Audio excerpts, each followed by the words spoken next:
పూర్వకాలంలో ద్రవిడ దేశంలో ఒక రాజ్యం ఉండేది. ఆ రాజ్యంలో ఒక శివాలయంలో ఒక అర్చకుడు పరమశివుణ్ణి నమ్ముకుని అర్చకత్వం చేశాడు. అర్చకత్వం అంటే మామూలుగా చేసింది కాదు, ఆయన ఉన్నాడు అని నమ్మి అర్చకత్వం చేశాడు. బ్రహ్మాండమైనటువంటి కరువు వచ్చింది. ఆ ఊళ్ళో ఇంకా ఎవరు బతకలేక ఇంకా ఈ ఊరు విడిచిపెట్టి వెళ్ళిపోతున్నామని చెప్పి వెళ్ళిపోయారు. ఆ వెళ్ళిపోయేటప్పుడు ఒక గమ్మత్తు ఉంటుంది. చాలా తేలికైనవి, అమ్ముకుంటే అన్నం దొరికేవి ఉంటాయో పట్టుకెడతారు, బరువు అయినవి వదిలిపెట్టేస్తారు. మళ్ళీ మంచి రోజులు వస్తే మనం వచ్చేటప్పటికి ఉంటాయి. ఇక మంచి రోజులు రాకపోతే ఈ ఊరికి మనకి బాంధవ్యం తీరిపోయిందని వెళ్ళిపోతారు. వాళ్ళు వెళ్ళేటప్పుడు ఆవుల్ని గేదెల్ని తీసుకెళ్లరు. ఎందుకు తీసుకెళ్లరో తెలుసా అండి? తమ కడుపు నిండడానికే మార్గం లేదు, ఇంకా వాటిని ఏం మేపుతారు. కాబట్టి కరువు వచ్చినప్పుడు ఆవుల్ని గేదెల్ని ఇంకా పోషించలేక ముందు నీరు పోయలేరు, కాబట్టి వాటిని వదిలిపెట్టేసి వెళ్ళిపోతారు. అలా వెళ్ళిపోయారు ఆ ఊళ్ళో వాళ్ళందరూ. ఈ శివాలయంలో అర్చకుడు అన్నారు, నువ్వు కూడా వచ్చేసేయి మాతో అన్నారు. అంటే ఆయన అన్నాడు, నేను వెళ్ళిపోతే శివుడికి అన్నం ఎవరు పెడతారని. ఇది భక్తి అంటే. అందరూ వదిలిపెట్టేశారు ఊరు. ఈయన వదిలిపెట్టేయచ్చు, కానీ ఈయన బతకడం కాదు, ఆ గుళ్ళో శివుడు బతకాలి. అందరినీ బతికించేవాడు అందరినీ ఊరి నుంచి పంపించేస్తున్నాడు, వాడికి దయలేనప్పుడు నేను ఎందుకు ఉండాలనాలి. ఆయన అలా అనలేదు, వాడికి నేను అన్నం పెట్టాలన్నాడు. ఇదే భక్తి అంటే అని ఉండిపోయాడు. అందరూ వెళ్ళిపోయారు. ఈయన ఊరు మొత్తం మీద ఒక్కడే ఉండడం అంటే మీరు ఆలోచించండి ఎలా ఉంటుందో. ఇప్పుడు పక్కింటికి వెళ్ళి అడుగుదామంటే కూడా ఎవరు లేడు, మాట్లాడడానికి కూడా ఎవడో ఉన్నాడు. ఎవరున్నారు? శివుడే ఉన్నాడు, అంతే నమ్ముకున్నవాడు. ఆయనకే చెప్తున్నాడు, అందరూ వెళ్ళిపోయారయ్యా, నేను ఒక్కడనే ఉన్నాను, నీకోసమే ఉన్నాను. నేను వెళ్ళిపోతే నీకు ఇంత ముద్దెట్టేవాడు లేడు, ఇంత ముద్దెడదామని ఉన్నాను. నాకు దొరికితే నీకు సగం పెడతాను, నాకు దొరకడం మానేసింది అనుకో, ఇద్దరం వస్తుంది అని చెప్పాడు. శివుడి మనసు కదిలిపోయింది. భక్తి ఇదండి భక్తి అంటే. నేను అందుకే తరచూ ఒక మాట చెప్తా, భక్తి అంటే మనసు విప్పి భగవంతునితో మాట్లాడుట. ఓ స్తోత్రాలు చదివేయడమును ఇలా ఇలా ఇలా ఇలా ఇలా యాక్షన్ 500లు భక్తి అనరు. మనసు నిప్పి భగవంతుడితో ఉన్నదున్నట్టు నిలబడి నిజాయితీగా ఉండుట, దానికి భక్తి అని పేరు. నిరంతరానుసంధానము ఈశ్వరుడితో. అది తైలధార పాత్రలోంచి పాత్రలోకి పడ్డట్టు పడుతూనే ఉండాలి. కాబట్టి చూడండి, ఇప్పుడు కదిలింది ఈశ్వరుడి గుండె. ఆయన అన్నాడు, ఒరే నువ్వు అక్కడివి నా కోసం ఉండిపోయావు, ఫోన్లో పంచి నీకు చాలా డబ్బు వచ్చే మార్గం ఒకటి చెప్తాను. నేను ఒక శ్లోకం ఒకటి రాసిస్తాను. ఈ రాజ్యానికి ఉన్నటువంటి ప్రభువు చాలా సాహిత్యమునందు మక్కువ కలిగినటువంటి వాడు.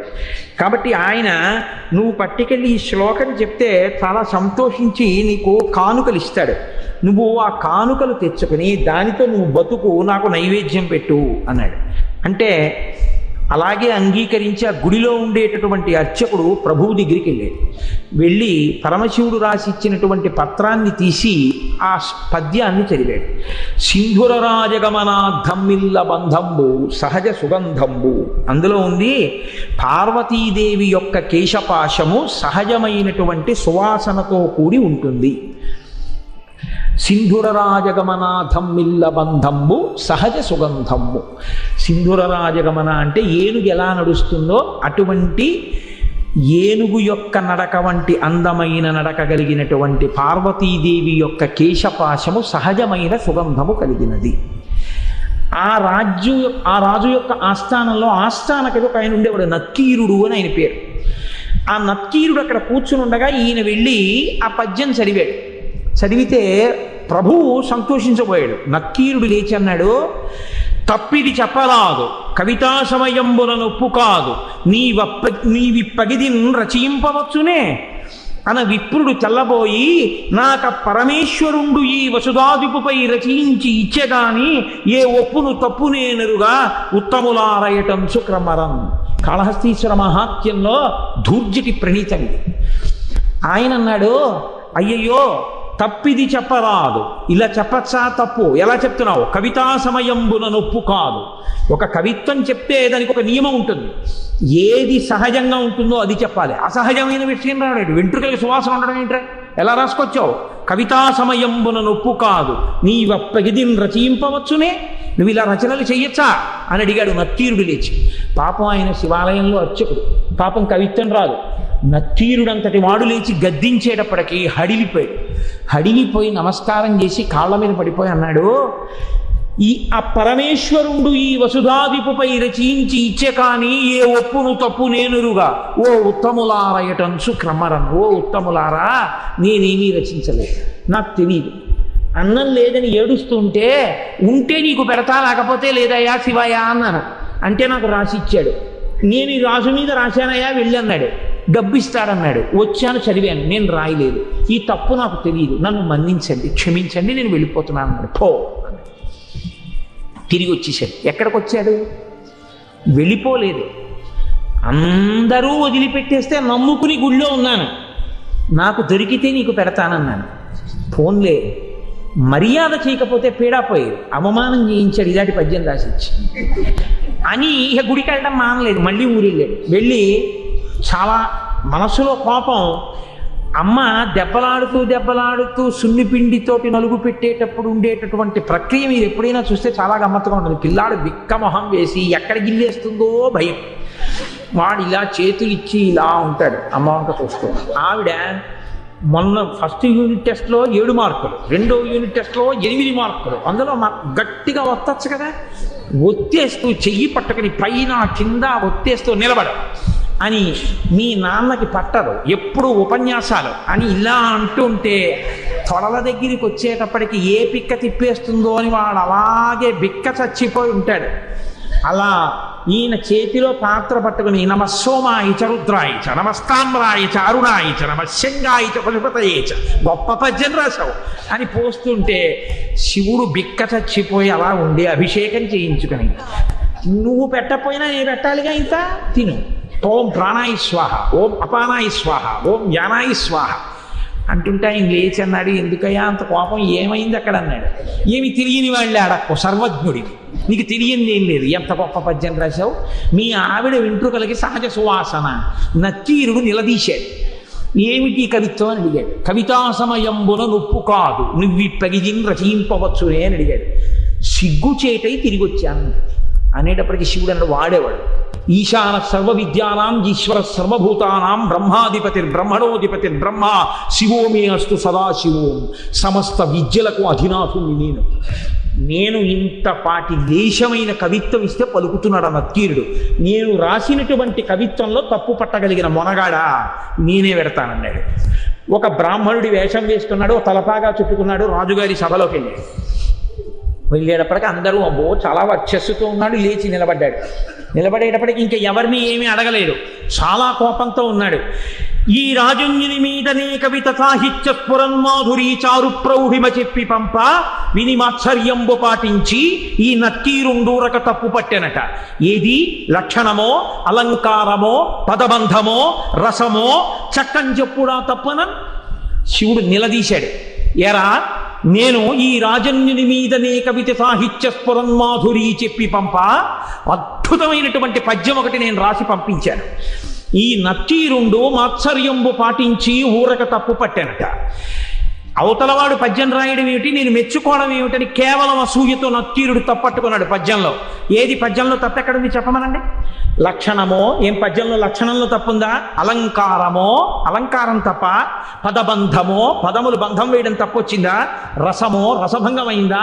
చక్కని చెప్పుడా తప్పనం, ఏది తప్పు చెప్పు అంటే రాజు తెల్లబోయి ఈ కూడా ఎప్పటిది ఎప్పుడు అయిపోయింది, ఇప్పుడు ఇక మళ్ళీ ఈయనెవరో వచ్చాడు అని ఆయన వెళ్ళిపోయాడు కదా అర్చకుడు, ఈయనెవరో వచ్చాడు. ఓహో కవిత్వం రాసిన వాడు ఈయనేమో, శివుడు అన్నాడే మరి ఈయనేమిటి ఇలా ఉన్నాడు అనుకున్నాడు. ఈలోగా నత్తీరుడు గభాలన లేచాడు, తన పేరు కదా ఎత్తాడు. అందుకని నత్తీరుడు లేచాడన్నాడు, అగజకునైనం తగు ఇలా మగువలకు తగదు మాను మాత్సర్యమింకం గగన ప్రసూనవాదము జగతిన్ ప్రత్యక్షమునకు సరియన తగునే. ఏమిటా మాట్లాడేది? కవిత్వం రాశావా? పద్యం రాసి పంపించావా? అగజకునైనం తగు, కొండకు పుట్టినటువంటి తల్లి కాబట్టి ఎత్తి పొడిచాడు. కొండల ఆవిడ పార్వతీదేవి కాబట్టి ఏమో ఆవిడ వెంట్రుకలకు సువాసన ఉందేమో. ఇలా మగువలకు తగదు, భూమి మీద ఏ ఆడదాని జుత్తు సువాసనతో ఉండదు. గగన ప్రసూనవాదము, ఆకాశంలో పువ్వు ఉందంటే ఎవడైనా నమ్ముతాడు? కనబడుతుందా ఎవరికైనా? ఎవడైనా అనుభవించింది ఉంటే చెప్పు, మేమెవరం చూడలేదు వాసన. నువ్వేదో రాసి పార్వతీదేవి కేశపాశం అంతా చాలా సహజ సుగంధంగా ఉంటుంది అంటే ఎలా ఒప్పుకుంటాం? ఇది ప్రత్యక్షమునకు సరియనతగునే మా కంటితో చూసింది అని సత్యమని మేము అంగీకరిస్తామా? అంగీకరించాం. ఏమిటి తప్ప అని 10 మాటలు అడుగుతాయంటే అందుకని తప్పే అని అనేటప్పటికీ శంకరుడు అన్నాడు, పార్వతీదేవి కేశపాశమునకు సహజ సుగంధముందో లేదో చెప్పగలిగిన వాడు ఎవరు? ఒక్క శంకరుడు. నేను చూస్తాను కాబట్టి ఆ కేశపాశం యొక్క వాసన, కాబట్టి నేనే రాసింది, నేను చూసిన వాడిని. నేను చూసి సహజ సుగంధం ఉందని చెప్పినా నువ్వు నమ్మవా? నేను శివుణ్ణి అని చెప్పడం కోసం ఒక్క నత్తీరుడికి కనపడేటట్టుగా నీలగ్రీవుండు నిటల నేత్రము చూపాను. నీలగ్రీవుడు నల్లని కంఠమున్నవాడు, హాలాహలాన్ని భక్షించినవాడు, అంత ఓర్పున్నవాడు, లోకములను రక్షించగలిగినవాడు. వీడికి నేను చెప్పింది నిజమే అని చెప్పాలని పరమశివుణ్ణి నేను అబద్ధం చెప్పవలసిన అవసరం లేదు. ఆమె నా భార్య. నేను నిరంతరం వాసన చూసిన కేశపాశం అది. నేను చెప్తున్నానని చెప్పడం కోసమని 3వ కన్ను చూపించాడు. చూపిస్తే అహంకారం అండి నక్కీరుడికి. తను నమ్మింది, తనకొచ్చిన 4 పద్యాలు గొప్ప అనుకున్నాడు. పరమశివుడంతటి వాడు 3వ కంటితో త్రయంబకుడై ఎదురుగుండా కనపడితే ఆయనే సుగంధిం పుష్టివర్ధనం ఉర్వారుకమివ బంధనాన్ మృత్యోర్ముక్షీయమామృతాత్ అంటాం. ఒక్కసారి మహాదేవుడి కాళ్ళ మీద పడితే ఏ స్థితిని పొంది ఉండేవాడో ఆయన అన్నాడు, తల చుట్టూ 6 కన్నులు కలిగిన పద్యంబు తప్పు కాదనవశమే, వలదిచ్చట నీ మాయా విలసనములు పనికిరావు విడుమటన్న. 3వ కన్ను కాదు, నీ తల చుట్టూ కళ్ళు చూపించినా నువ్వు చెప్పిన పద్యం తప్పే. అహంకారం చూడండి ఎలా ఉంటుందో. అన్ని విద్యలకు ఆలవాలమైనటువంటి శంకరుడే వచ్చి చెప్తే ఎందుకు వచ్చిందిరా? మహానుభావుడు చెప్తున్నాడు, ఏమో నా తల్లి కేశపాశమునకు సుగంధం ఉండి ఉండవచ్చు. ఆ అనుభవము, నేను అలా అమ్మ కేశపాశ దర్శనం చేయగలిగిన భాగ్యాన్ని శంకర నాకు కూడా కృప చెయ్యని పాదాల మీద పడాలి. తన విద్యతో వాదన చేస్తున్నాను అనుకున్నాడు. నీ తల చుట్టూ కళ్ళు చూపించిన నీ పద్యం తప్పే అన్నాడు. వెంటనే శంకరుడు అన్నాడు, నీవు కుష్ఠవ్యాధి చేత భయంకరముగా పీడింపబడదువుగాక. ఉత్తర క్షణంలో ఒళ్ళంతా వివరణమై కుష్ఠవ్యాధి బయలుదేరి. ఇప్పుడు పరమశివుడి కాళ్ళ మీద పడ్డాడు. అయ్యయ్యో తండ్రి, వచ్చిన 4 ముక్కలకి కన్ను మిన్ను కానక అహంకారంతో ప్రవర్తించాను. ఖచ్చితంగా జగదంబ యొక్క కేశపాశము సుగంధభరితమే అయి ఉంటుంది. నన్ను అనుగ్రహించి నాకు క్షమాభిక్ష పెట్టు అని ఆయన కాళ్ళ మీద పడ్డాడు. శివుడు అన్నాడు, నువ్వు కైలాస పర్వత శిఖర దర్శనం చేస్తే నీ యొక్క పాపం పోయి నీకు మళ్ళీ ఆరోగ్యం కలుగుతుందని అంతర్థానం అయ్యాడు. ఇప్పుడు ఈ కుష్ఠవ్యాధితో బయలుదేరాడు. ఎంత వర్ణించాడో దుర్జటి. ఎప్పుడైనా అవకాశం ఉంటే కాళహస్తీశ్వర మహాత్మ్యం చెప్తాను, అప్పుడు ఎదురుగా. అప్పుడు మహానుభావుడు ఉత్తర భారతానికి నడిచి వెడుతూ కైలాసం కనపడక కుష్ఠవ్యాధి పెరిగి వేళ్ళు కాళ్ళు ఊడిపోతుంటే ఏడుస్తుంటే ఆనాడు సుబ్రహ్మణ్యుడు ప్రత్యక్షం అయ్యాడు ఒక చోట చెట్టు కింద. ఓరి పిచ్చాడా, మా నాన్న హృదయం నీకు ఇప్పటికీ అర్థం కాలేదు. కైలాసం అంటే కుష్ఠవ్యాధితో అక్కడికి ఎడతావా? దక్షిణ కైలాసం కాళహస్తి శిఖరం చూడమన్నాడు రామ నాన్నగారని చెప్పి కాళహస్తి శిఖరం చూపించాడు. వెంటనే కుష్ఠవ్యాధి పోయింది. అప్పుడు అక్కడే ఉన్నటువంటి పాతాళగంగలో సరోవరంలో స్నానం చేసి శంకరుడి మీద ద్రవిడ భాషలో ఆయన బ్రహ్మాండమైనటువంటి కావ్యరచన చేశాడు. కాబట్టి అమ్మవారి యొక్క కేశపాశమునకు సహజమైనటువంటి సుగంధం ఉంటుంది అని చెప్పి పెద్దలైనటువంటి వారు ధ్యానమనందు అనుభవించారు.